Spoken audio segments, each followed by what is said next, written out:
Welcome to Respect Who's Welcome to Cut, Respect Who's everyone. Cut. Where we movies. Let's go. Yeah, Let's go, Chris. That was an intro. Amazing intro, Chris. Amazing. I'm excited about this one today. Yeah. This is how you do a movie. This is how you do a movie. This is how you do today, a movie. Look at that. What are we talking about today, Chris?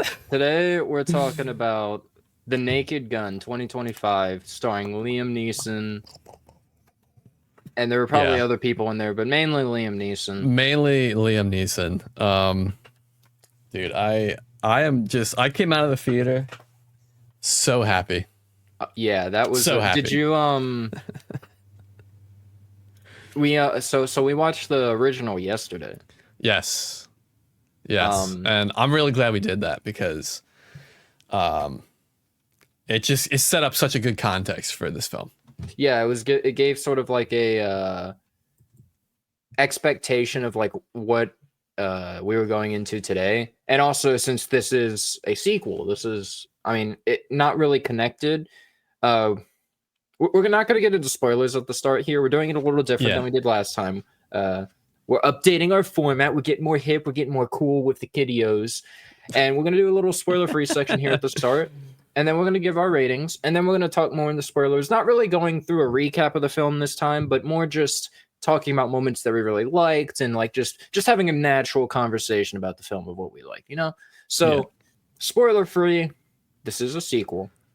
Spoiler-free, it's a sequel. And I was actually just reading the IMDb description here, and it's I love how simple it is. It says, well, only one man has a particular set of skills, taking callback right there, to lead police squad to save the world. And that's it. That's all they give you. I love it. That's all you need. That's all you need. That's the whole premise. We got I love it. Our main man, Lieutenant Frank Drebin. Yes. And he is a magnificent specimen, played by Liam Neeson. Frank Drebin Jr., actually. He is the son right. of the Leslie Nelson Frank Drebin from the first film. And the other films as well. There's two other films there's two others that we didn't watch, but maybe we will in the future. Yeah. But played by, Liam Neeson, we already said. We have Pamela Anderson in here, which I think she did a great job. She did. Yes. I know Danny Huston. Kevin Durand was great to see him. It had cameos in here like Busta Rhymes. Yeah. It was good. Any other standout actors that you felt? None that spring to mind for me. Paul Walter. He was just in something else recently. It was pretty good. Yeah, there were familiar faces that I have definitely seen in film before, but not ones that were familiar enough to where I could recognize like names and stuff. Yeah. But it was a really fun ride. This film was they really matched a lot of the energy of the first film. If you've seen the first from 1988, we like previously said, we watched it last night for the first time. We actually didn't know that this was a sequel up until like a couple of days ago. I was like, "Hey, Boyd, you seen any of the other ones?" And he was like, "There's other ones." Yeah. There's other ones, and we watched them last night. Isn't that right, Mad Lad? We did. Oh, Void. Jon. Chris. Yes. Frank. Liam. Brenner. Yeah. Brenner. Oh my gosh. Oh my goodness. I love it, dude. We are still not used to calling each other by our proper names. We're still calling each other by our channel names, but that's fine. For anyone new here to the channel, we have other channels, and we do have talking other to each other linked in the 3 description. years. For real this time. For real this time. One of us will do it. Maybe. One of us, yeah, probably. The intern. Yeah, we'll get someone to do it. We'll get the intern. Probably the same person who keeps handing them coffee in this film. Yes, dude. I'm so glad you brought that up. I was like, the whole film, he didn't take one single sip except for there was a 7-Eleven cup, and he took a sip out of that. But like every coffee cup in this movie, they threw it away, and I loved the gag. But you mentioned go ahead. I was gonna say, not a big spoiler, but it is a running gag in this film that they keep handing the cops coffee Yes. And they already have coffee most of the time, and then they just toss it and are like, "Thank you." Yeah. It's great. I do have some clips for us to actually react to of Liam Neeson talking about the film. I thought were pretty fun and relevant. But That'd be interesting. Yeah. as Chris stated, the film is just fun. It's so good. I mean, literally like 2 minutes in. It's no real big spoiler because it's in the beginning. They have a plot device, and I was like, "Oh, dude!" Like, I was like, "Okay," I'm like, "Buckle up, here we go." I'm It's ready. called Like, the POT device. yes, the Not the PLOT. plot device. I don't. They Right, never right. call it that in the film ever. So I Yeah, don't know what you're but talking about, but yeah, it's not canon. So it's not canon. great film though. Great film. Yeah, really solid comedy. This time, unlike when we did 28 Years Later and I saw that, there were actually other people in the theater for me. Oh, right. Yes, and I can confirm the mozzarella sticks were really good. Yes. So I'm sure this movie will also have a high rating, This will as also have a well. high rating. Yes, indeed. Which I guess we could get to before we get into the film, so people know our rating. But yeah, we'll get into that in just a moment. I just want to say one last thing, but I will say that the audience reaction, genuinely, lots of laughs. I was laughing. Everyone in the audience, there were plenty of times people were laughing. A lot of great moments. We'll get more into specific jokes as we get into the spoiler section because you got to see this film. I don't want to spoil too many jokes for you. We already said one. Yeah. You got to go in as blind as possible because there's just a lot of funny things that happen in this movie, and I think you'll bust a smile. Yeah, I have to agree. I had about 15 or so people in my theater as well. Matinee, Sunday, early. Not the biggest crowd, but yes, genuine laughs. Everyone, I think, was having a good time from the beginning. Yeah. No one was afraid to laugh. And the film brought out many, many laughs. There might have been a few jokes that were just a little low, but it was like, it didn't matter to me, really. Just a great, fun movie. They did a great job. I guess to kind of wrap up my overall thoughts is like they did a great job just moving you through the film, like joke after joke, bit after bit, and before you know it, you're in Act 3, and I think they wrapped it up pretty nicely. I don't know if you stayed through the credits. We can talk about that as well.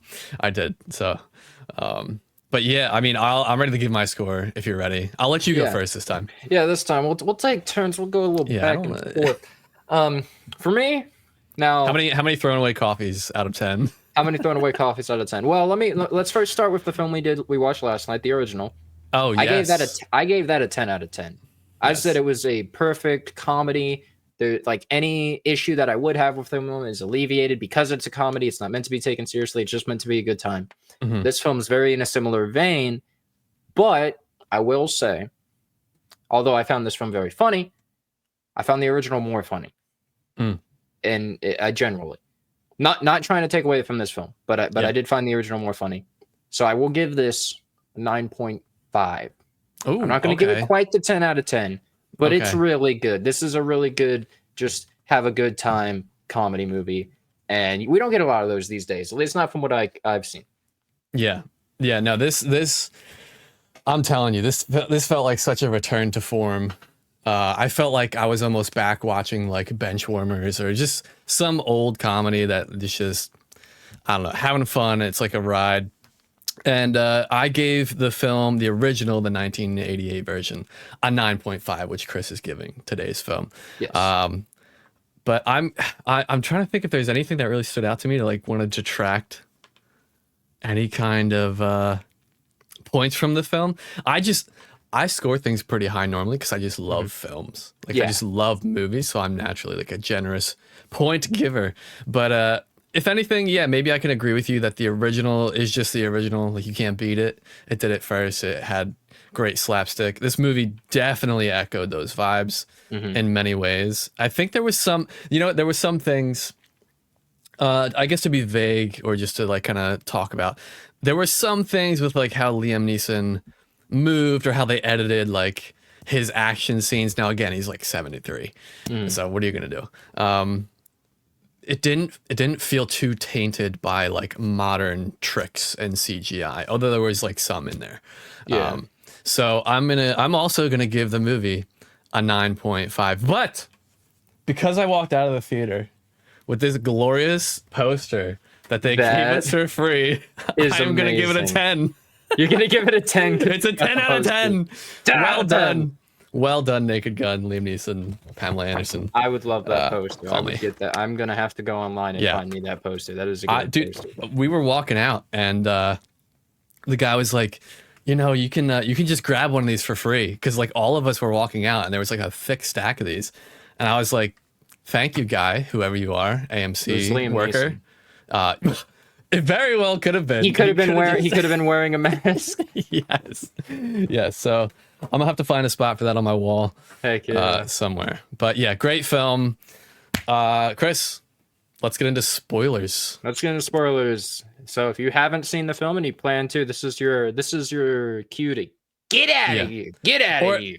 Or at least, after I show some of these clips I found, we'll get into spoilers. So okay, we'll get into cutoff. You know what? Here's how we'll do this. We'll have the spoiler free, our ratings, and then a little reaction section. We'll be look at some clips, some trivia about the film, and then we start getting into our thoughts. How about that? That sounds good. Yeah, that sounds good. Yeah. You know, I saw clips like this circulating, and I started wondering, like, are these two together? I would have believed it, like these two older, you know, well-off, well-known actors, like getting in like a relationship in their septuagenarian years, but I don't know if they're actually taken or whatnot. But this is just a funny clip taken of those two recreating the dude, he's such a guy. He's the best.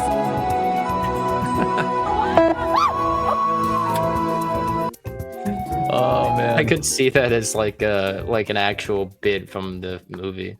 Yes, it's just very natural. Look at that face.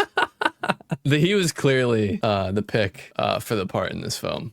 Yeah, and then you know what? It seemed like he was really enjoying it. Like Liam Neeson, the guy, Ra's al Ghul. Ra's al Ghul, dude, what a good reference. This is a cool clip. You know, shocking, caught on video truth. Liam Neeson admits to what gets him to take a film role. Would I be interested in playing the role of Frank Drebin Jr.?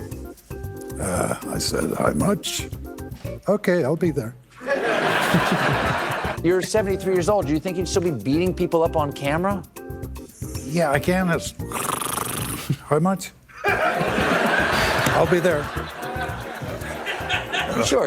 Yeah, so I love Liam Neeson. I feel like I've heard there's some strange things about him in the past, but not really on the forefront of my mind. He's still in the industry, and I haven't heard any like massive scandal for him, so I can't imagine he's done anything too bad. And he's definitely got a knack for some comedy there. Yeah, I love him. I loved him ever since he was Qui-Gon Jinn in Star Wars film. What was that? Return of the Jedi? I don't know. Empire Strikes Back? I don't recall. It's been so long. You're talking to me like any Star Wars, much Star Wars. Yeah, any Star Wars fans. Seed. I don't know the name, but I don't know. Honest guy. I like him. And then there's one more here. So he actually showed up at an early screening in New York City. Oh, nice. Man, I gotta go to early screenings in New York now. Yeah. So this is what he had to say. And we'd like you to welcome the star of the show, Liam Neeson. Hey everybody, thanks for coming. Please laugh out loud. A few giggles. That's as far as I can do now. Spoiler alert, there's no zombies, no superheroes, and Pedro Pascal isn't. Enjoy. Honestly, I gotta respect Liam Neeson there. And I gotta respect this movie for not having Pedro Pascal. You don't see a lot of movies nowadays without a Pedro Pascal. And it's just... Yeah, Pedro Pascal's be popping up all over the place. You want to see a Pedro Pascal movie? Or you want to see a Pedro Pascal movie? Or do you want to see a Pedro Pascal movie? Which Pedro Pascal movie do you want to see? I was pulling weeds out in my yard yesterday, and there was at least 3 Pedro Pascals.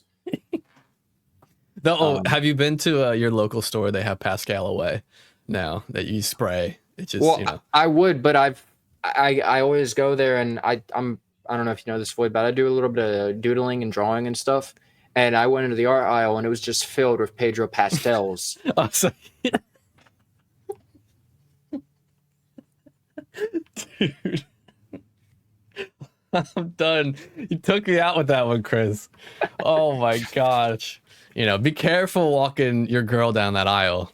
You know, to anyone out there, because you know, if he gets a little anxious, just be careful. Be careful. Yeah, she might want to pay a visit to the Pedro Hotel. Seeing who he is like in real life, it's like a no-brainer. He played this role. I think he played Dr. Brenner. Is that what he goes by? Mr. Brenner, Junior. Perfect. Thought it was great. Great casting. No, that's not the name of the character. Oh, wait. Hold on. Wait. Dr. Brenner?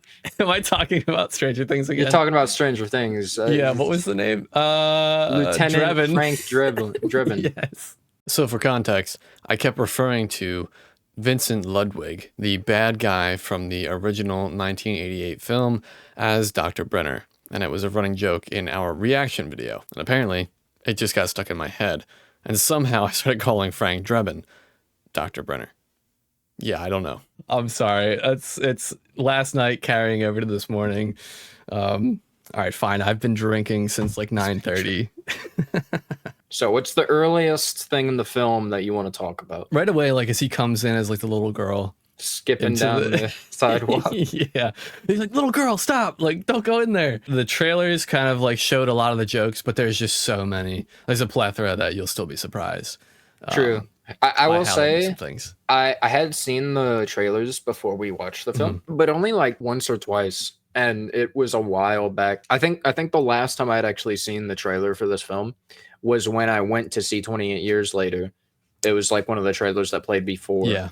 So before that, so there was a lot that I actually didn't remember from the trailer as far as jokes and stuff. So there was a lot of just moments that made me laugh. I mean, I did kind of see that moment where he pulled off the mask of the little girl. I kind of saw that coming because I was like, why is the little girl? I mean, this is a comedy. He's probably going to go in there, pull off the mask, just like in the first movie. That's how it opens in the first movie. He pulls off a mask, doesn't he? He beats up all the bad world leaders. Yes. Yes. So there's just like this common, almost like I feel like you could almost say this movie is almost like a reboot of the first one. Yeah, kind of. It's similar in a lot of ways, like similar plot wise. Like the main bad guy is the owner of this big company that's like really big in the city, in the community. He has this evil plan, and he has henchmen, and then this guy, you know, he gets kind of like kicked off the force. He gets disgraced because he does things that make the force look bad. But then he takes out the bad guy and he saves the day. Very like literally the same plot synopsis from this film to that film. Yeah, he's like lonely, like he just got over lonely. Like he finds a girl, wife. Yeah, his dead cop wife. Yeah, yeah, it's like it's almost like a mirror. And I didn't really like fault it for that at all. I didn't feel like it was unoriginal. It just felt like a great homage to the original. It's been how many years? Like we just watched it, so yeah. Like if you just watch the film, you're gonna see a lot of similarities, a lot of but the jokes, they were still hit. They were still original. They were definitely still original. But I got a chuckle right from the beginning at that plot device. I was like, all right, great. I got a bit of a chuckle from that too. I like how except for the if you ignore that little like visual gag, the whole opening is kind of played serious up until the moment that Drebin Jr. comes in and pulls off the freaking thing. Yes. Up until that moment, it's played for serious, and he's like, what do you want, little one? And he's like, and then he goes John Wick on everybody. He starts killing people. Yeah, just great. I guess like I said earlier, I did notice like some of his action moves in here were kind of awkward. Like he's not as like able as he once was in the movie like Taken, you know. So they do some like speed ramping with the footage to make it look like he hit someone harder. So it can be a little goofy looking at times, but other than that, I don't mind that because it's a comedy. So like it looking goofy, that's kind of like that just adds to it. This isn't a serious movie. This is a goofy movie, John. You know, I kind of feel like I need a refund because one, it wasn't as serious as I wanted. Two, there was no naked people, and three, there weren't enough guns. So, Chris, are you okay? Chris, don't hurt me. Start transforming into an old curmudgeon. Yes, I already gave it a 10. I gave it a 10. Damn, 10 out of 100. Leslie Nelson ain't in this movie. Yeah, no points. No points. Was there a joke that like really got you? Like, was there a first joke that was like that got you to belly laugh that you can recall? Not towards the start of the film. I know after the whole bank robbing thing, they go back to the station, and at first they're celebrating him for having captured 1,000 bad guys. I like how the sign just says 1,000 bad guys captured or arrested or something. So and then good. the police chief is like, "No, actually, we're not happy with you." She pulls up a newspaper and it says "Police in Hot Water," and it's a bunch of cops in a hot tub. Yeah. And this is when the gag of like people getting handed coffees constantly just starts, and it's freaking great. Yeah. It was, wait, what was that? I don't know what you're talking about. All right, I thought I saw something on your hands there. I just didn't know. No, All I right, got nothing on my hands. Oh, okay, cool. People keep getting handed coffees and throwing them away. Yeah. I felt it was a great running gag throughout the entire film. In that office, I don't know if you noticed, but you probably did. You know how like the police doors like will read backwards if you're like, because they're meant to be read from the other side. They're like glass or whatever. So police was backwards and then squad was like the right way, or whatever office was the right way. And I loved it. I didn't notice that. I didn't notice that. There's that's the thing about this film. There's so many like tiny little details that just made the whole thing a joy. Like I'd want to watch it again in case I missed something. For sure. I'll definitely be watching this again when it comes out for home video. I'll definitely be looking at picking up, because this is definitely a film I want to watch again to see how many of those gags I can find, because there's so many. There's so many hidden ones outside of the ones that are like right there in your face, or like visual gags or like actual jokes told. I like how later on in the station, Durand goes to a picture of Leslie Nielsen and like is talking to it and like saying, "Dad, tell me you're proud of me. Like, give me a sign. Yes. Show me an owl or something." Like an owl or something. Which, to this movie's credit, it actually bringing back that owl later. Unlike the first film where the car just departs. The car's gone. We never see the car again. To be fair, that was just us thinking it was gonna come back. That is true. The film didn't do anything to make you think it was gonna come back. That was just us trying to predict the funny. Yes. Yeah, this is what you're talking about, the scene here. Yeah, where he's talking to his sign, and then his partner is talking to his dad's sign, and then like everyone's talking to his sign, and then you got OJ up there and he's talking to a sign, and it's just he's like he's like no wait what wait hold on, Chris, what do you got what's that on your hands? Nothing. What was that? Nothing. They don't fit. Was okay, all right. I wasn't sure what I was seeing. I wasn't sure if it was some extra mott sticks debris left over on your hands. Sticks, debris. I don't know, dude. It's just something. Oh my gosh, I love it, dude. I love the commitment. I don't know where you pulled them from, but just have them. Just have them. Now my hands smell like glove. They smell like lies. Listen, I didn't, but if I did. But if you did. But if I did. Yeah. But that was a funny bit where it's like the guys looking at the OJ poster, because there was the OJ character in the first film, and he's about to say something, and he looks at the camera and he's just like, nah. Yeah. Everyone gave a good laugh. Everyone. Yeah. That was the other thing. I feel like there was barely any references that I didn't hit. There was one. Oh, it was later in the film. He talks about like a few characters. Oh, the Miranda rights joke Yeah.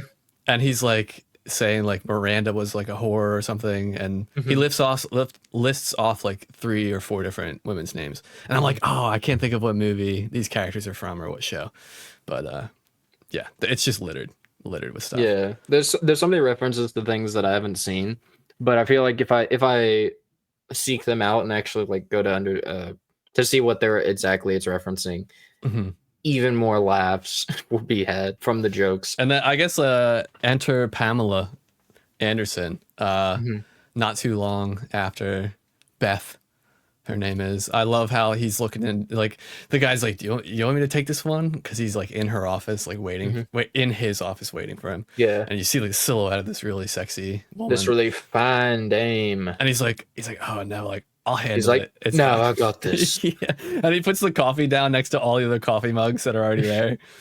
Yeah. And then he walks in and it's just the coat rack because he's old or whatever. Like, Yeah. he didn't see it right, but then he great. turns and then it is. And then it a is. fine dame.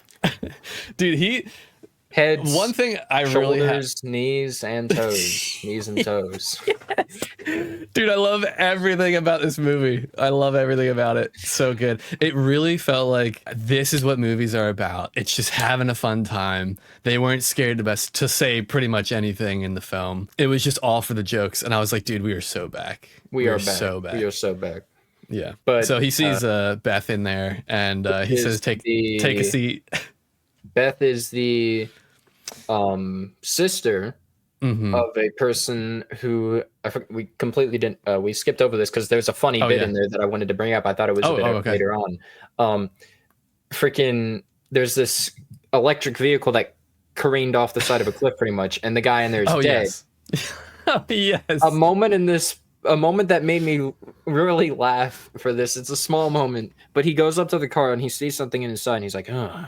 He puts on a glove on his hand and then uses the other ungloved hand to grab it. It's a small moment, but everyone in the theater found that hilarious. And yet that was like one of my favorite. Like, it's such a small thing, but just it was great. It was great.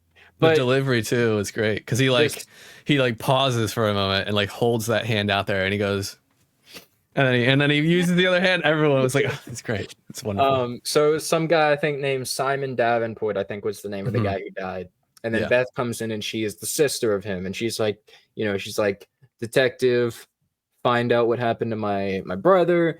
She gives him some info and he's like, hey, why don't you let me do my job? Why don't you let me do the police work or something like that? And she's like, what, do you expect me to just sit around and do nothing and hope that you solve it? And he's like, no, that's exactly what I expect. That's exactly what I expect you to do. Yeah. I love it, man. So many fourth wall breaks are just so many fourth wall breaks. It's great. Rule breaking. But you reminded me, because again, there's so many, like the more we're talking, the more I'm remembering all the jokes I just witnessed over the past 2 hours. Yeah.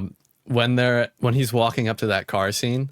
So these cars kind of like, I don't think there was any like messaging in this film at all. Like the cars maybe represent like Tesla cars, but there was no like hint towards like Elon, or there was really like no messaging about like current world politics that I was like, okay, like I'm getting lectured by anything. Like, you could maybe stretch it and say like the big evil guy is supposed to represent like Elon running this future tech company and he's the bad guy. And if you're going to stretch it to say that, like, fine, whatever. But I didn't really feel that's one thing. That's one thing I really appreciate about this film. There was no like in your face overt political messaging. And like you said, you have to stretch it to really like find any, which I like. Like some films, you can put, like, depending on the type of film you do, you can put some politics in there and it's understandable. But for a comedy film like this, where we're all just trying to like laugh and have fun,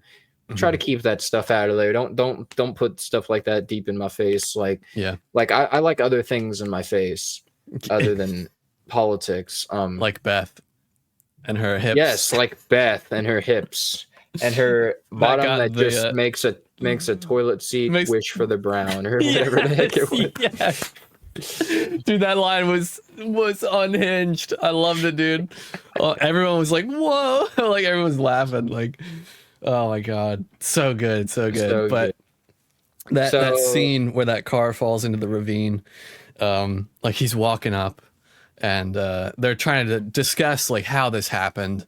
They're like, no skid marks, indicate that they didn't try to brake before going over the cliff. And one of the other detectives who's there with Drebin, right? Make sure I don't say Brenner again. Drebin, yes, Drebin. He's like drunk, and Drebin's like, oh no, just like a little bit, like just a little bit to help me up in the morning. yeah, and it's just there's so many left hook, there's so many curveballs. It's like it's so many.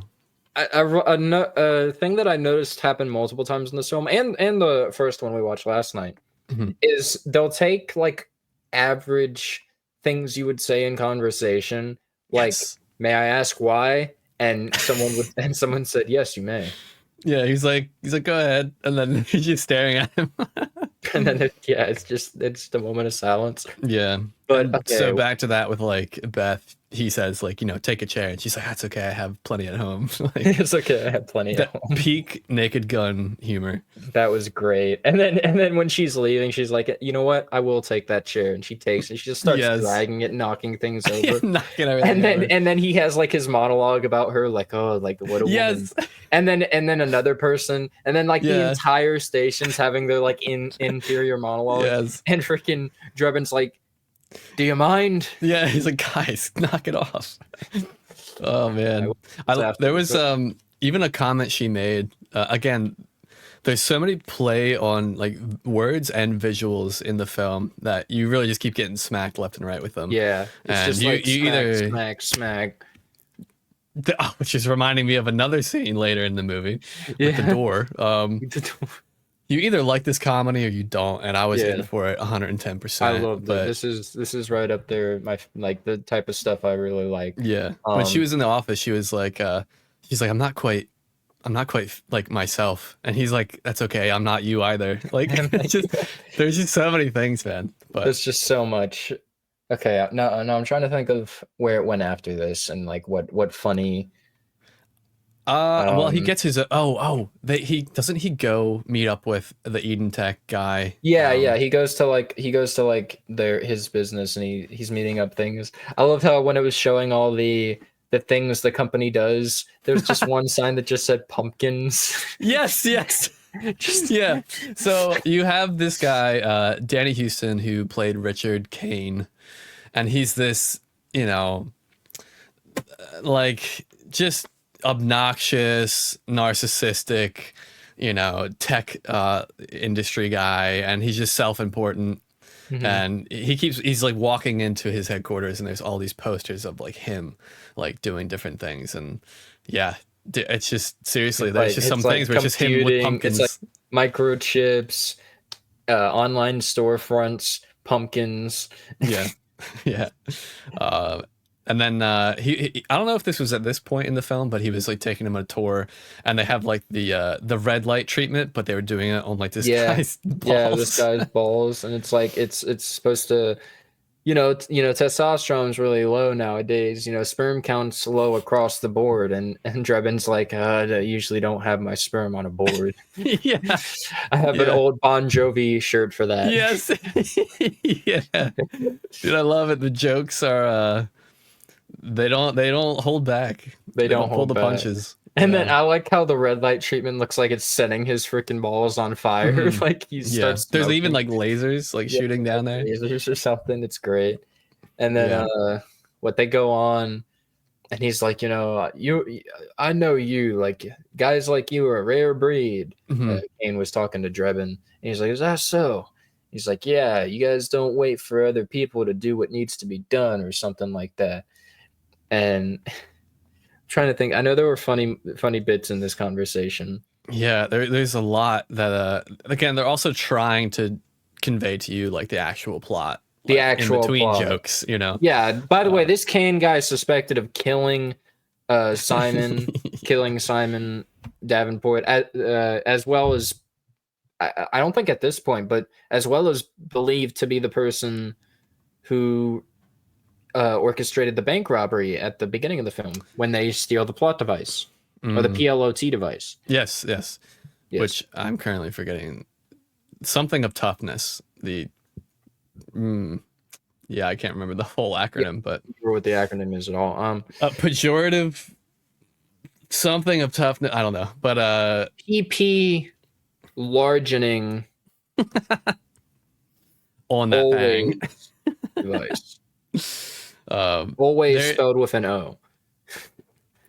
there was a moment in where he's meeting up with him, and I really wish I could remember the lead up, but it gets to a point where he talks about like people are turning into like retards or something, and they say retard, and they make that like a meta joke. They're like, we can say that now, like, and it's just like in my office you can, or like whatever. He's like, in my business you can. Yeah. And I don't know. You look for these signs as like, to me, like, again, like, we're back. You can say what you want. Like, who cares? We're here to joke. We're here to laugh around.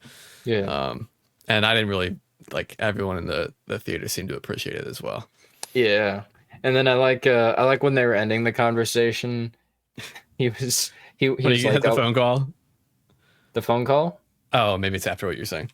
Yeah, where he leaves, he walks away, and he walks off the right of the screen. Oh yeah. He comes back on the left of the screen, and then Kane's like, it's right over there, and he's like, oh yes, of course. Yeah. And he leaves. I guess the one plot thing here was the major plot point here was when he found that first crashed car, there was a matchbox that had like that tiger on it, and so here with Richard, Mr. Kane, he lights a cigarette and he holds that same matchbox, and that's what leads to him owning like a club where people like a jazz club. The matchbox is from this club, and that's where he was talking about like, oh, this is where we can say retard, because and Drebin basically, it's like saying, hey, you should come down to this club, and Drebin's like, hey, maybe I'll come down to that club, and then he leaves. I know there was more funny bits in this scene, but it's just so much I can't remember all of it.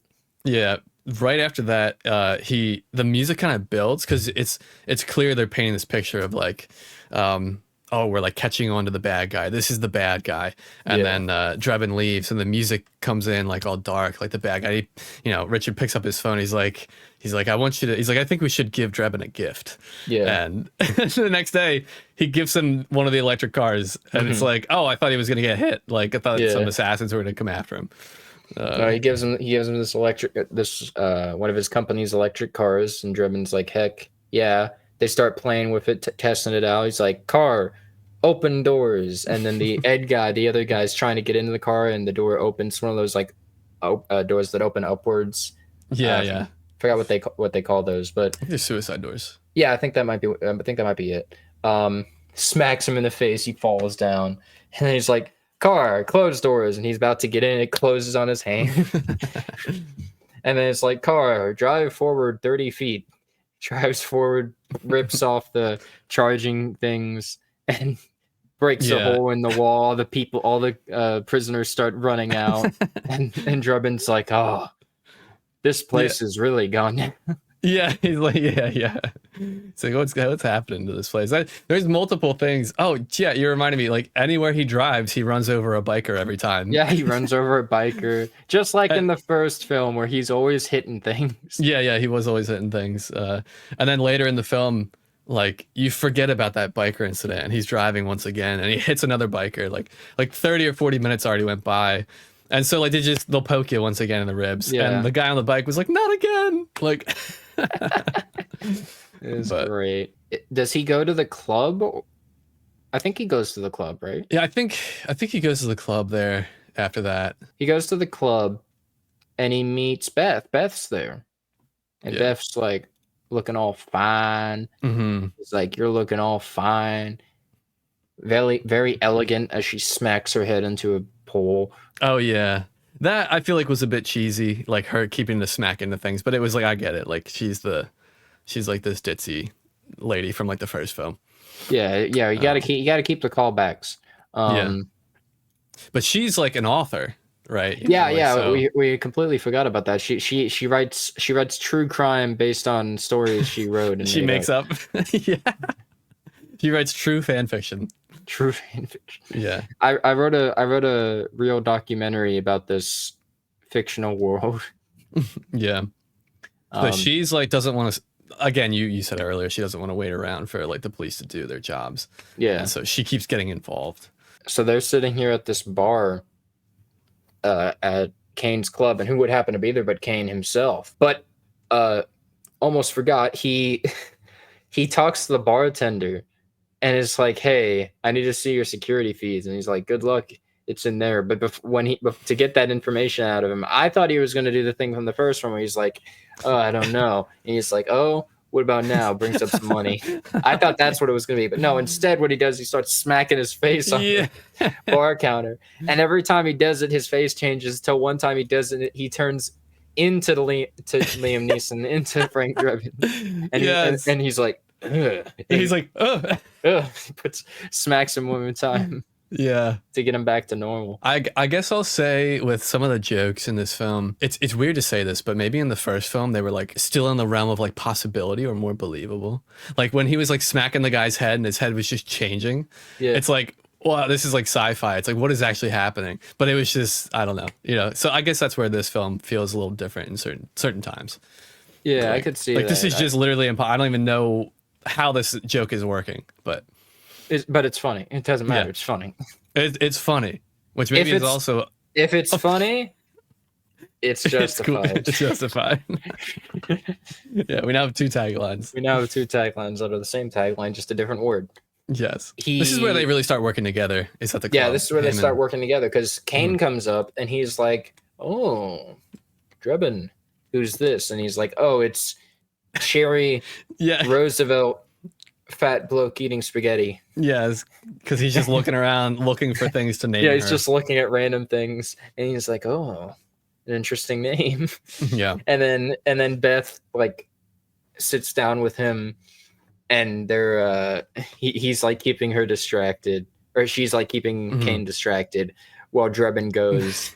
Meanwhile, in the background, he's just assaulting the security guard, destroying this man, beating him, smacking his head in a door, slamming a plant on top of him. It's great. Yeah, and then he gets in to the. I love how later, like the bigger security guard who comes around and comes to check on him, and he's just like, he's just there, like scratching his head, like, yeah, I don't know what happened. Like this guy just like messed me up.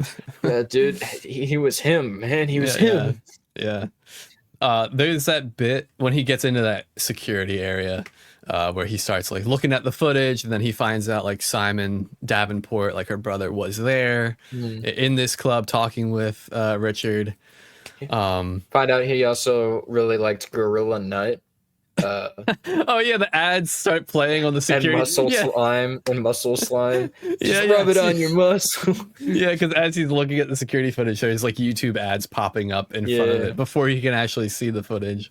And then don't forget the part before that, before he even starts watching the footage, where he's sneaking. Oh yes, yes. He like steps on like a creaky board or something. The guys don't notice him. He steps like some birds fly away inside. They don't notice. Then he just falls down some stairs. Yeah. And while he's down there, he gets a phone call from his mom. And he's like, "Mom, I gotta go. Right, I'm fine. Right, not right now. I'll call you later. Bye." Yeah. I don't recall how he actually took those two guards out with the guns though. He beats them up. I just remember the part where he's beating a bunch of guards up and it says like "now serving." Yeah, and everyone starts taking a line to get in line. It's just like, a line of him just punching people. Because the bits are great. Yeah. But meanwhile, while all of this happening, Beth is scatting it out on stage. Jazz on stage. Yeah, she's just like, I'm the scat man. Oh, and I love like he's just into it. He's like, yeah, like he's looking around, like he's up with it. And you know what? I was up with it too. It's hard for me to recall. Maybe this is where they go back to the apartment. I think he takes his electric vehicle back to the apartment and it's driving for him, and he's like sleeping. And it starts hitting. It gets on the sidewalk, and he's like, "What are we all doing on the road? Get out of here!" He's like, this town is going to shit. I think we did miss a section before with like Busta Rhymes. I don't know if that was like earlier in the film. That might have been. We'll talk about it now. There was the moment with Busta Rhymes where there's like an interrogator and he's like not getting through to him. He's not and getting then through to him. he comes in and they're like, I know you. Oh, because this is where he's like, I know that you were at the bank robbery. Yeah, because we have footage. Yeah, so Busta Rhymes has he's taken a break from karate fighting Michael Myers and Halloween Resurrection to be in this film. Yes. And he's gonna and he was at the bank. He was at the bank robbery, but he keeps saying I didn't do nothing or I wasn't there. And Drebin's like, oh, well, what about my body cam? And he starts showing his body cam footage, and it's just him eating eating dog. chili dogs, and then it gets and to his stomach, and he his really pants.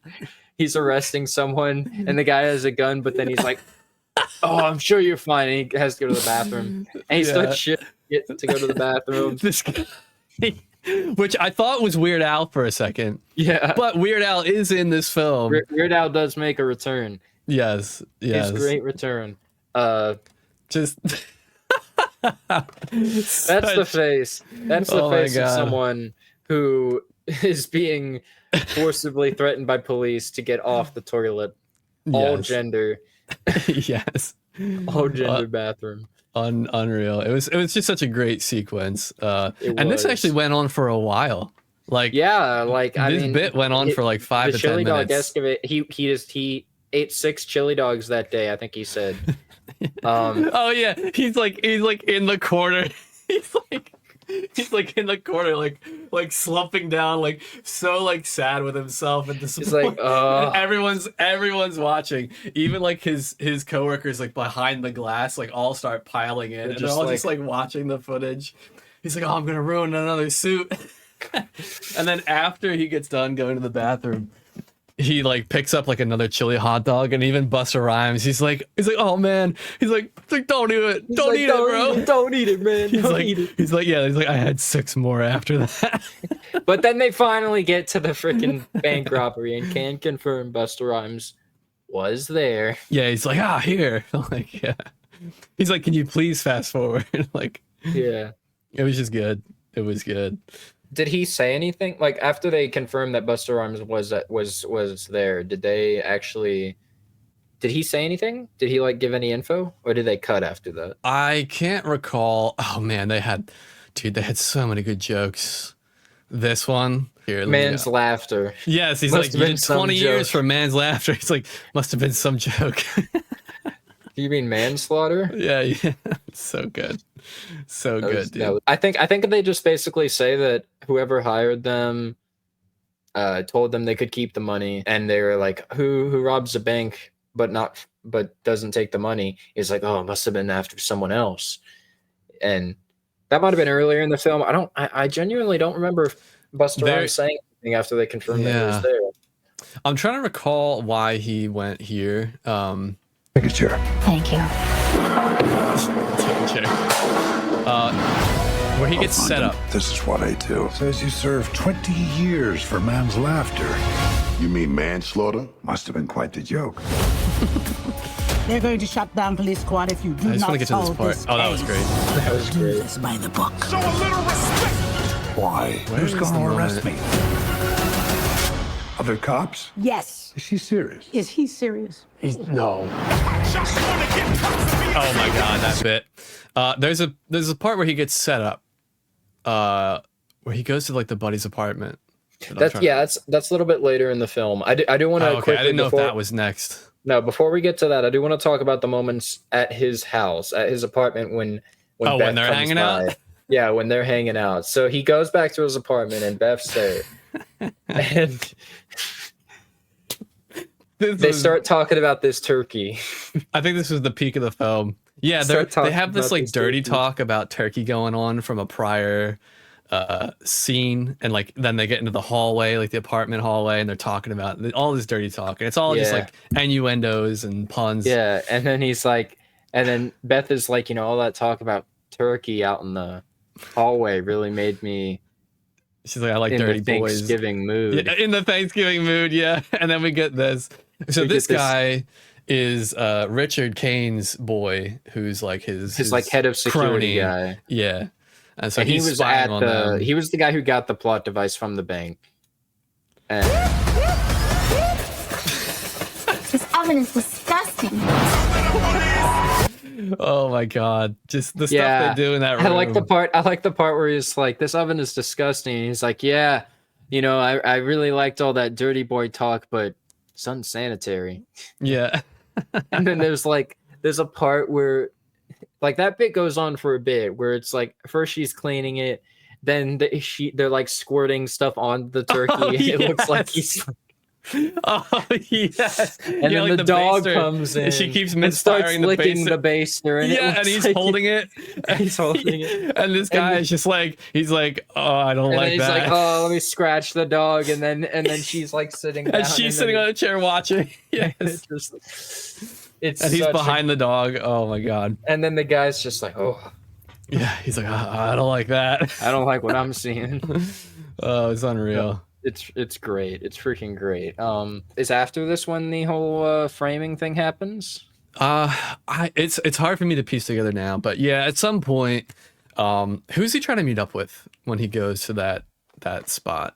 So when he was looking at the surveillance footage, there was he was trying to meet up with that one guy. Yeah, who he also saw. Yeah, an investigative journalist.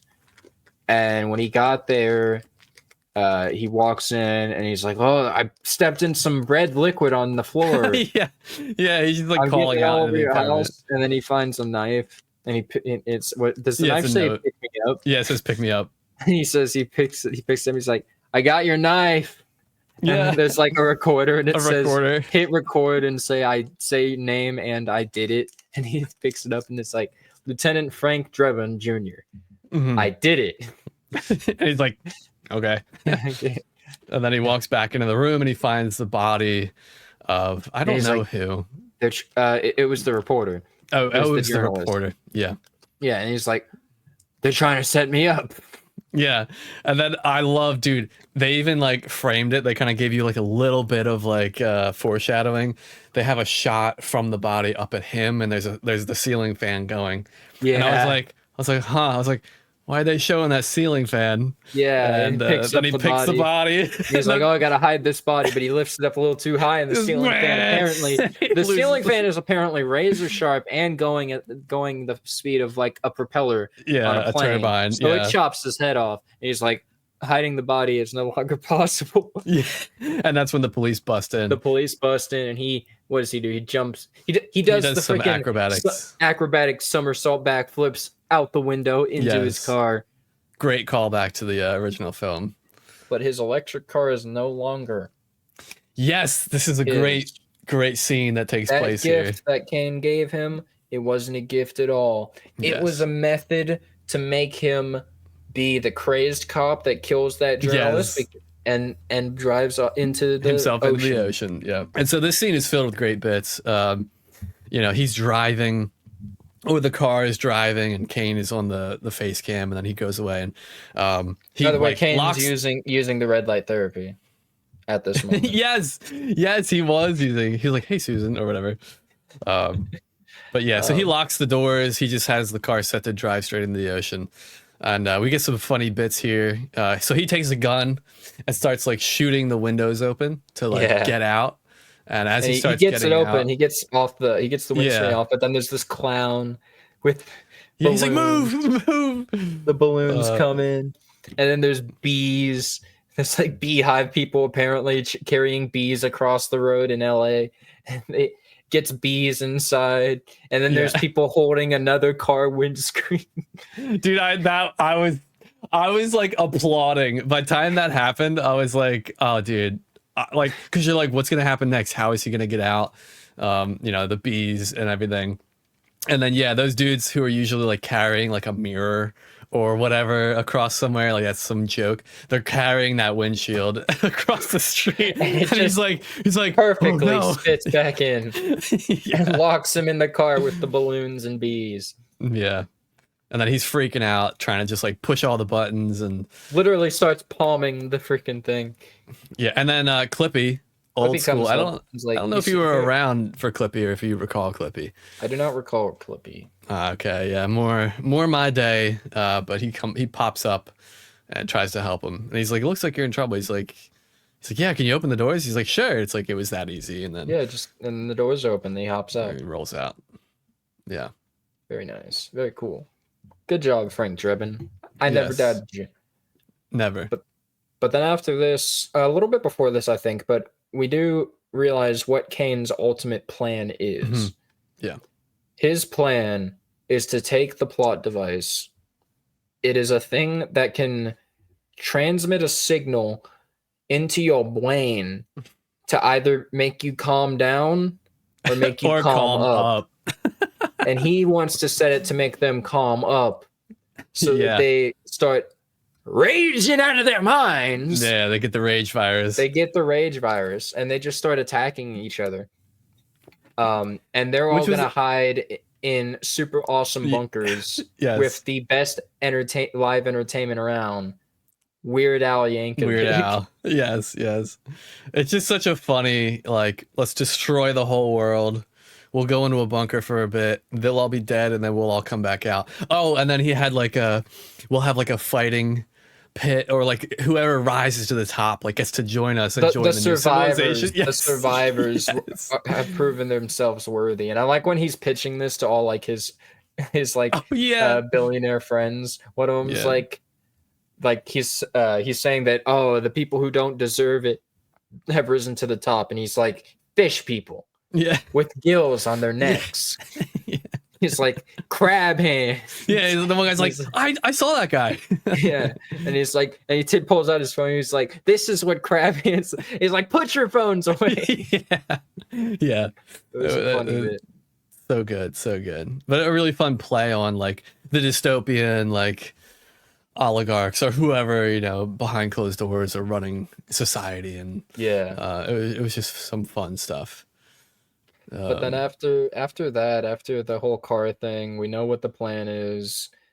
I'm trying to remember when him and Beth kind of like link up, because again, this is all like they're all doing these things, and having just watched the original film, these were all like very clear callbacks. Like like the watch in the first film is like what controls people's minds, and so in this film they're using this like more futuristic plot device to control people's minds.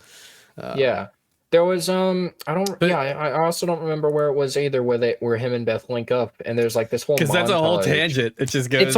It's a whole short story almost. Yes, where they go off. They to, like go skiing. They go skiing. They go off to this like snow cabin off in the mountains. Oh, I remember.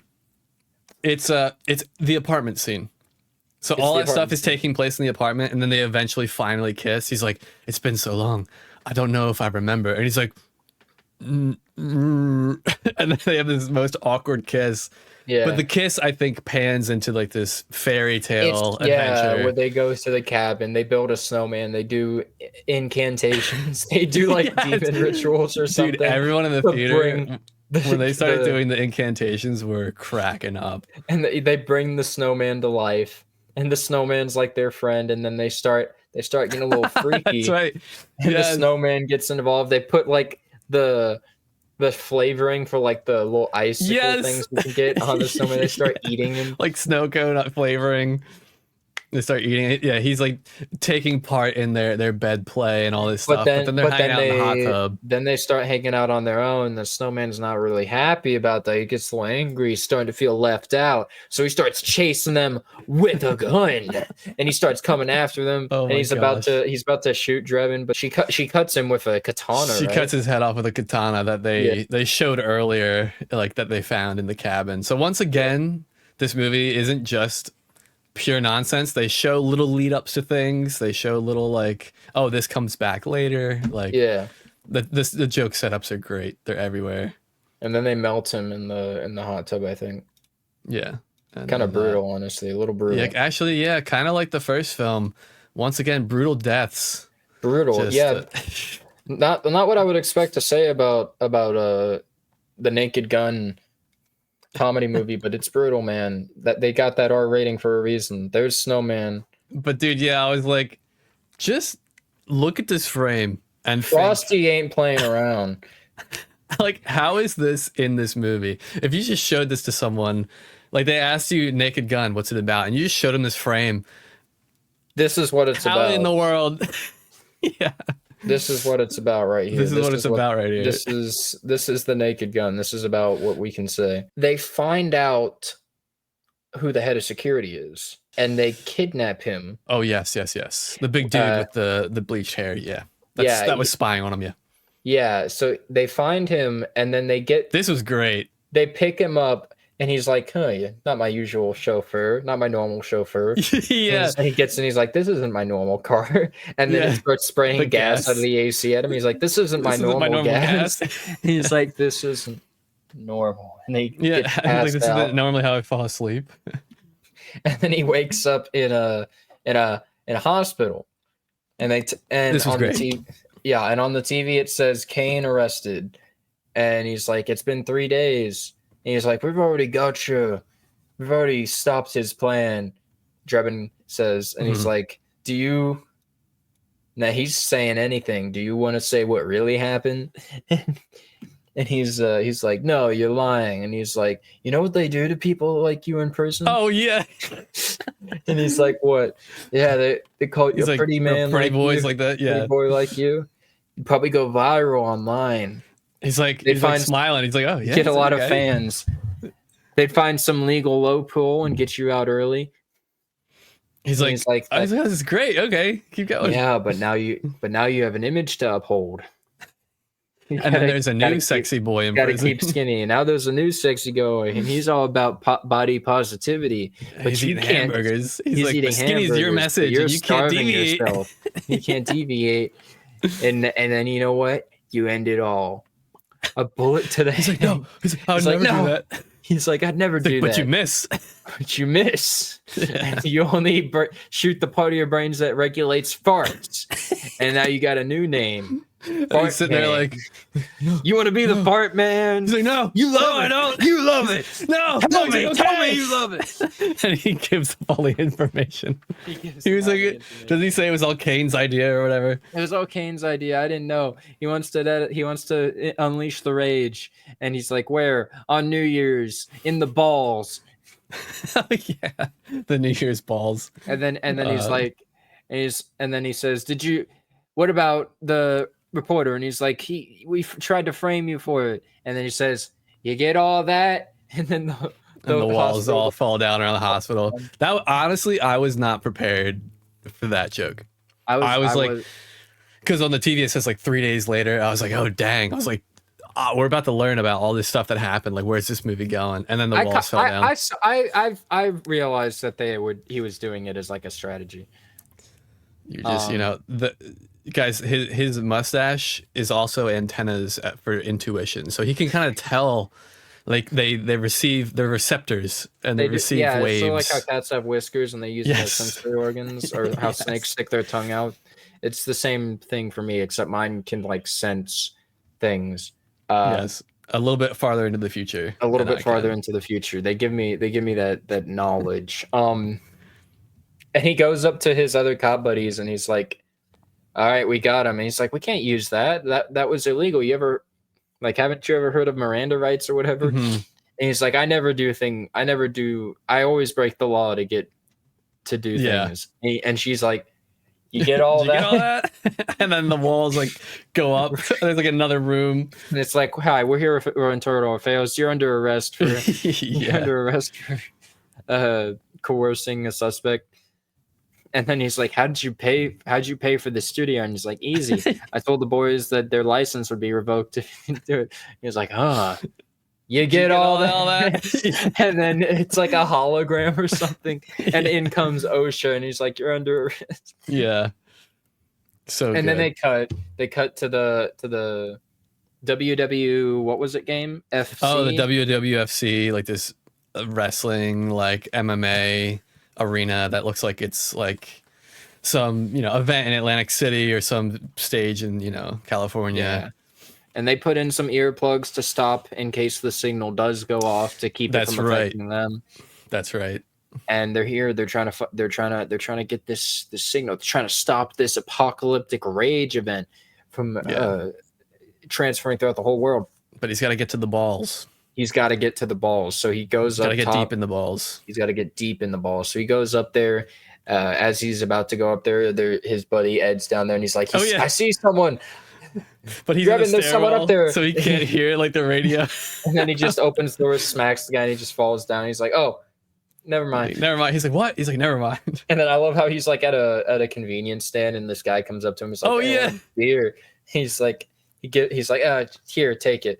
And he's like, "How much? How much?" And he's like, "It's free, whatever." And then a whole bunch of the people guy's come. like, "Oh." He's like so a whole happy. bunch of people come wanting free beer, including he's children. like trying to help, but he's like doing this with the beer.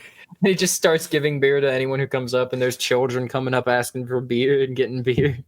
Oh yeah, he's giving it away to like children and stuff. Yeah, it's awesome. But during so anyway, this, like Kane has the device like in these New Year's balls. That's why I keep talking about balls. These 2 balls. Yeah, it's like they're like the New Year ball that drops, but there's just 2 of them, and he has the device in them. They're supposed to come down during this event and just blast everybody, but he starts climbing in to like get to the device, and his cohort is back at the beer thing, trying to help him. Yeah. And, so he gets in, and he kind of gets tangled up, starts losing his pants, and he kicks a thing that starts dropping the balls. Meanwhile, there's a fight going on. Yeah, because it's all live on television. It is all live on television. And while this is happening, Beth is actually with Kane because she was planning to shoot Kane. Oh, yeah, she's in the suite with him. Yeah, she's wearing her like outfit from her true crime fictional made Yes, from her true crime novel, exactly, which is how he determines that she's, a double agent. Yeah, she's like, I read your book, and she's like, I know you have a gun hidden here, a shotgun hidden in your hairpiece. Yeah, it's great. But then, yeah, Drebin kicks the thing. He starts coming down, and it snags his pants, and it takes his pants off, and he just full hog. His full hog sticking out of the balls like you can imagine. Yep, and they're and one of the announcers, like, now I'm sure they blurred this for you at home, but I'll try to describe this to the best of my ability. Yeah, the legs are pale. And he says he's got like soft cinnamon hair on his legs, like it's like a bratwurst fit for the Kaiser himself. Yeah, he's like saying there's like an unbaked loaf with a afro wig like hanging. I love how earlier too, when we introduced these casters, he's like, my wife when I was leaving was wearing makeup, and she said she didn't have anything planned. There's this like cuck subplot being thrown in. Drebin finally finds the thing. I think he gets out of the balls because he's actually on the fighting pit. Yeah, and then he just starts punching people who are coming after him. Yeah. The crowd's like loving it. He's like again, like back with you the original fight film. A real man. Yeah, he's got like the mic in his hand for the arena. Yeah. So it's kind of like back in the first film where he's like the umpire and like the crowd's going crazy for him, and he kind of steals the show. So it's kind of what happens here. He does the same thing. Exactly. Yeah. I forget how he just kind of like runs away, or he runs into Kane like by one of the exits or whatever. Yeah. And then this is where like the device actually gets set off because he just has a clicker. Kane has a clicker. So while they're at this event, everything goes to shit and everyone's like, everyone starts raging out of their minds. Yeah, it becomes a zombie film. It does. I mean, kind of. Yeah. I mean, people start going crazy, start attacking each other. Kane and all his buddies, they go outside, they get on the cycles, and they're like, y'all, I heard that 4 wheels move the body, but 2 move the soul, or something like that. Yeah, it's like y'all know how to ride, and they're like, yeah, all let's billionaire go. friends. And they start. None of them know how to ride motorcycles. It's great. They all are like sucking, falling over, like being super slow, and they see Drebin out there, and Kane does this little thing on the tablet to make it to where it's like a targeted mode. So now people are specifically trying to attack Drebin because it's chaos out in the LA streets. I mean, honestly. Yeah, they probably didn't have to really do any set for I mean, honestly, this was probably one of the most dangerous scenes because I think what they did is they actually just went out there and shot. Yeah. Yeah, they didn't pay any extras or anything. I'm pretty sure I heard just that too. LA. Yeah. Which, Liam Neeson, again, applause to him for being such a brave actor. Yeah, I mean, dude, you brought it up earlier with the gun with the magazines. money and how much he got paid must have been a lot. Yeah. Oh yeah. He starts using, at first he pulls out some guns from some cops, I think, and he's about to shoot like them. he just like the cop runs at him just like this. It doesn't shoot, and he just takes the guns out of his hand. Yeah. Which reminds me, way back in the very beginning, how he was dismantling people. He was just like biting the guns. And, Yeah. like Just kept biting guns. Or then like how when he's like on the run from the cops because he was framed for the thing, he keeps breaking people's phones. yes, and then and dude, I totally forgot when they're at the cabin or he's at her house. Yeah. Remember that whole bit where he like gave her like a TiVo or whatever to watch? Yeah, he gave her a Something, TiVo. and she plugged it into the Ethernet. He he's said, like- I told you not to. And told you not to. And then he grabs the remote and he turns it on. He's like, no, let's look. Because like he has like recordings that like are expired, and if you plug it in, it would update and delete them, and it deleted and it's all like, of them. Like gone. yeah, and then the landline rings, and he breaks the landline. He just keeps breaking stuff. It just keeps But, breaking stuff. Yeah, so we're at this scene where he's fighting off people, but he doesn't fire any of the guns ever. He just uses the keeps magazines, ejecting the magazines and kicking them, kicking at them. people Yeah. and knocking them out. Which kind of reminds me of once again, John. This one, oh,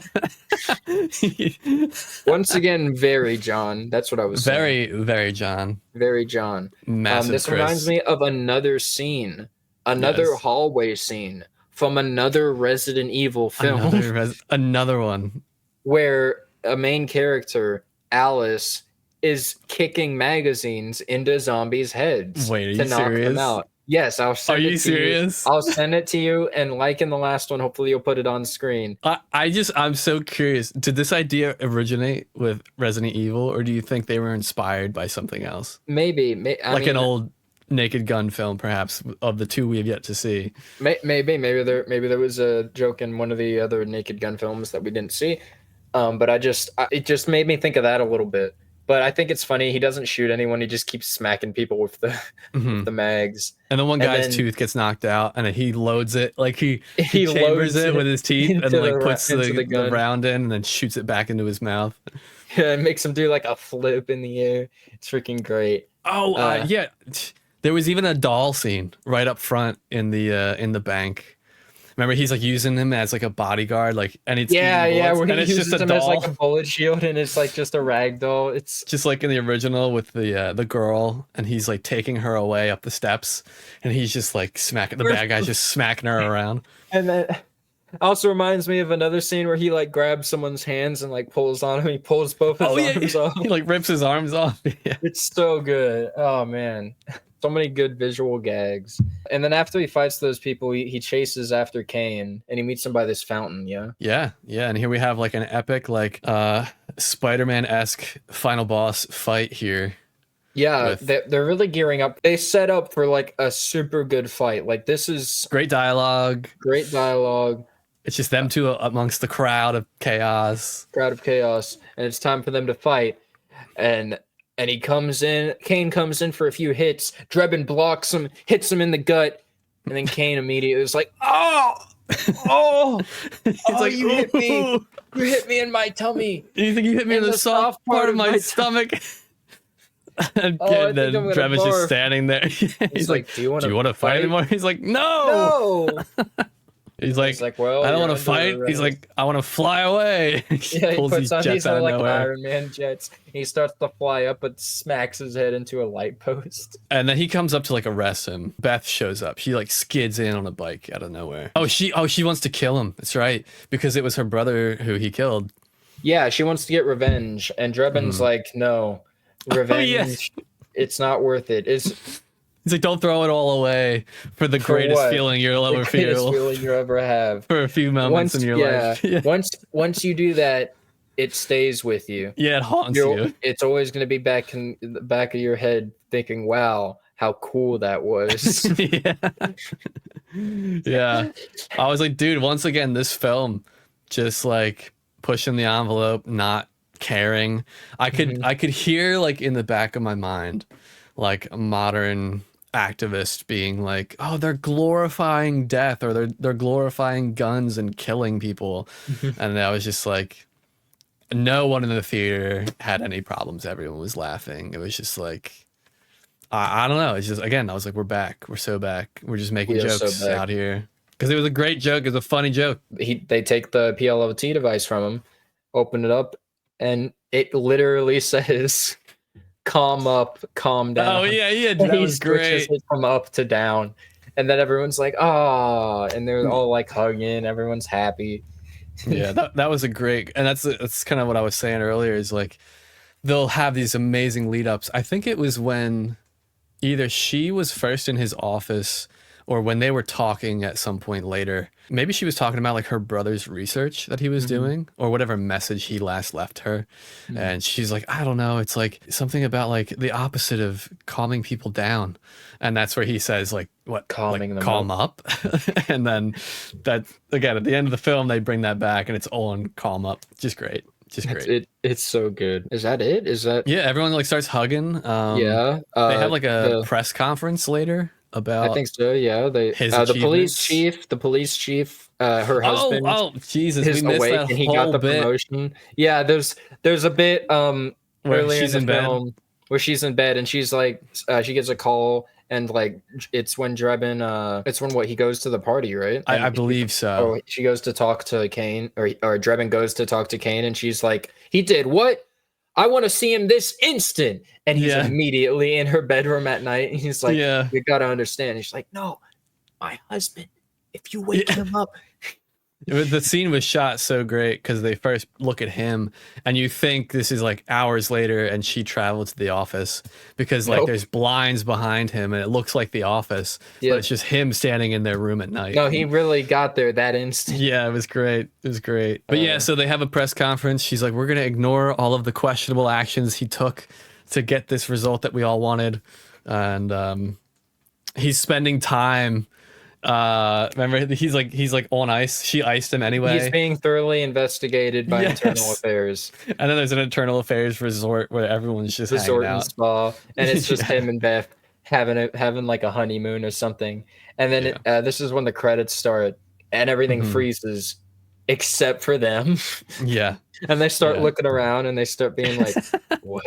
Like, Yeah. They're like, what's going on? why is everyone frozen? They're like, wake up. Yeah. Yeah. And then they notice like the credits and they notice. They're the like, do you hear actual that viewport. music? Do you hear Yeah. the music? And they start, they great. poke at it. And it's, Yeah. And he gets all, he's like, wait, like, who are you people? Like, have you been watching this the whole time? And- And then he's like, and he breaks the screen. And then that's Yeah. when the credits start playing. And he's like, ow, ow. Like he hurt his hand doing that. Yeah. And then there was a great, there's a lot of fun little Easter eggs in the credits. I was chilling, just kind of watching them. And they had like set props and it was like dressing and it was like on set dressing. It And was like ranch, it said ranch, Thousand Italian, Island. Russian, Thousand Island. Yeah. And I then saw it had one where it was the, like okay. tool person, or like person who like manages the tools, and it had a name, and then underneath it said tool, not person. in yeah, not brackets, person. I saw that. buzzsaw. Yeah. And then they had the vision test with like the E. Yeah, And all please that. read And it said, like, aloud. yeah, you don't need glasses at We the don't bottom. need glasses. Yeah, there were It's so many good. funny little bits in the credits, and I'm not even remembering all of them. But if you look at them, it reminds me of like the opening for Monty Python, or even the credits for Monty Python and the Holy Grail, where it's like, Yeah. though we apologize for the opening of this film, those responsible have been sacked. Yes. Yes.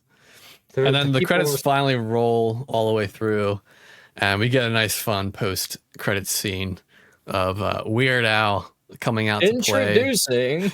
Yeah, the he comes last comedian or the last performing artist alive or whatever. Yep, and he comes out into the super awesome bunker like stage place, and he's like, "Eh," and there's no one there, and he's like, "Where is everybody? Is anyone Yeah. there, Yeah, Mr. Crab Hands. Mr. Crab Hands?" Yeah, Ah, So, man. And then yeah. the movie ends. yeah. That was But- great. Overall, fantastic film. I was Wait. smiles. What What? kind of film? I could smell the bullshit a mile away. Say that again, boy. A fantastic film. Like, a fantastic film for me, Yeah. even. You know what? It was fantastic for me as well. Yeah, so what Chris is basically asking is if you guys want us to watch Fantastic Four, he will do it. He will review, and there he goes. And okay, all right. See, guys, why did you have to suggest this? But oh, I'm glad we have Mr. Snowman from the film today. Maybe we can interview him. I'm not letting him take over for me. But yeah, as Liam Neeson stated, there was no Pedro Pascals in this film. There was no Pedro unlike Pascals in this Fantastic film. Four. Unlike Fantastic Four, which means this movie is better than Fantastic Four. Yes, automatically. But yeah, I was smiles front to, and you know what? If there's someone holding a gun to your head off screen,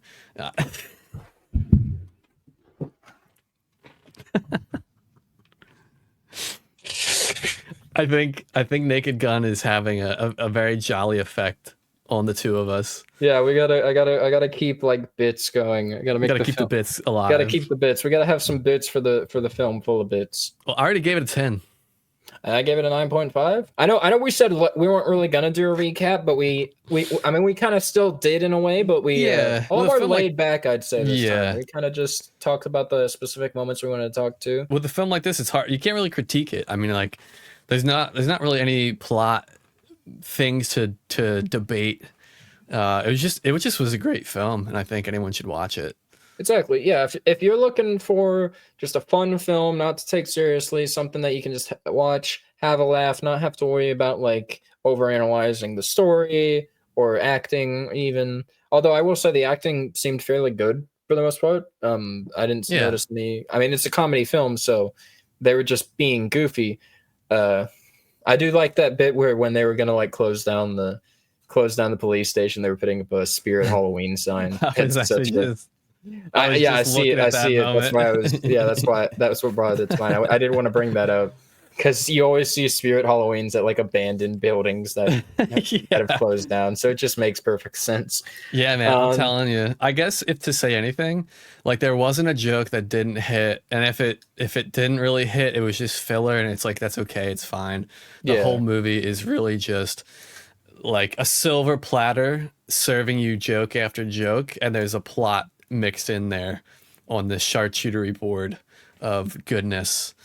There was no real like thing that took me out of the film, like no agenda, no like thing we can't say, no jab at some current world problem, and that's what I'd love to see, man. I agree. It's just this was a film meant to entertain, and I like to see that. I like to be when I go to see a film, I want to be entertained, and I will say I'm giving it a lot of leeway. The only other film we've done a review on so far is 28 Years Later, and like I obviously really liked that film, but I gave it an 8. I gave it was it an 8 or an 8.5? I think I gave it an 8 out of 10, and that's obviously because it's a film that's meant to be taken a bit more seriously.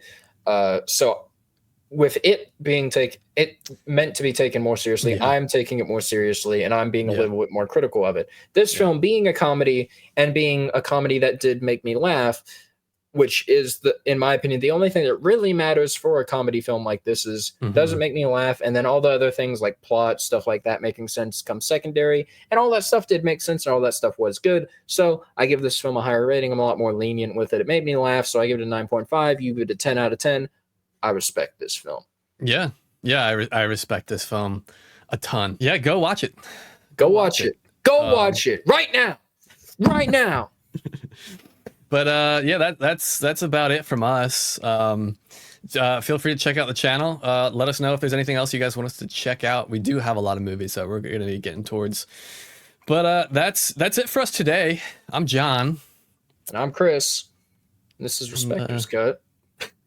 We not only watch movies here, we not Chris. only watch movies. We respect them. So That's the end of it. We did it. That's the end. We did Yes. it. Yes. Yes. Yes. Yes. Yes. Yes. Yes. Yes.